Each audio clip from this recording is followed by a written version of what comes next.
Unexpected Authenticator alerts. Are they annoying, scary, or harmless? Hi everyone, Leo Notenboom here for askleo.com. Here's a question I got.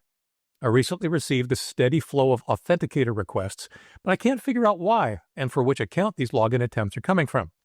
Of course, I deny these Authenticator requests, but it bothers me that I get so many of them. There's obviously someone trying to hack one of my accounts that uses the Authenticator verification process. So to be clear, I'm not convinced that someone is actually trying to hack your account. It is one possibility. The good news is that denying them is exactly the right thing to do. The bad news? Well, denying them is basically the only thing you can do. Now, indeed, it could mean a password compromise. There are a few scenarios in which you receive an Authenticator request that could indicate that a hack is being attempted. Here's the thing. Most services that use two-factor authentication, or just add an extra authentication step, do it in this specific order. You provide your username, you provide your password, and then only if that password is correct does the service then request that additional authentication via email or text message or by your Authenticator app or whatever. Now, if a hacker were trying to hack your account and they didn't have your password, then there's no additional authentication request. If your service uses this order, you wouldn't be receiving the notices. On the other hand, if you know that this is the sequence your service uses, username, then password, then second factor, and you do get an additional authentication request out of the blue, the only way that could happen is if the hacker knew your password. In this case, the additional step is protecting you, but you should absolutely change your password. The problem is that there are two other scenarios. Some systems do things out of order. You provide your username. The service then requests that additional authentication via email or text or something else. If correct, then the service asks for your password. It's not common, but I've seen it. And it is a case where a hacker could enter your username. You'd get the Authenticator request without it meaning that your password was compromised. The second scenario is the password recovery process.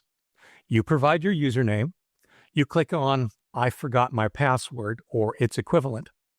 The service then requests that additional authentication via email or text, or some services may actually even require more than one.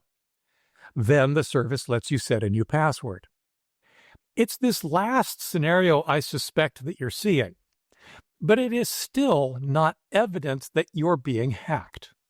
So the question is someone trying to hack in? Well, maybe. For example, someone could be typing in their own username and email address incorrectly. It happens way more often than you might think. And because their sign-in is failing, they're attempting to reset the password on the wrong username, potentially on your username. Hence, you get the authentication request. But it could indeed be a hack attempt. Rarely isn't an individual patiently sitting at a computer clicking on I forgot my password over and over again. More likely, it's then a bot trying over and over again. The bot may not even be targeting you specifically, but working off a long list of known email addresses or usernames. Many are counting on you getting tired and frustrated by the requests and entering the code just to make the disruption go away. If you do, it'll go away all right, as the hacker or their bot can now set a new password and compromise the account. There's no way to stop these authentication requests. In fact, they're proof that the authentication system is working. What that means is your only recourse is to ignore them or explicitly deny them, if that's an option. Sometimes there's an additional option to report that it was not you making the request. Be careful. There are phishing attempts that look like these secondary authentication requests. They want you to click a link that says, "This wasn't me." That fake link then takes you to a fake login page where the hacker can then capture your credentials. My advice? If it wasn't you, ignore it. If you feel so inclined, change your password. That never hurts. But if the requests keep coming, then a compromised password is likely not the issue anyway. Pay attention to secondary authentication requests. If you know that your account login sequence is username, then password, then second factor, and the request you get explicitly mentions it being that second factor, change your password immediately. If, on the other hand, the notification talks about account recovery, password reset, or lost password, then the right thing to do is to ignore it, assuming you didn't actually initiate the request. Delete the notice and move on. For updates, for comments, for links related to this topic and more, visit askleo.com/188936. I'm Leo Notenboom, and this is askleo.com. Thanks for watching.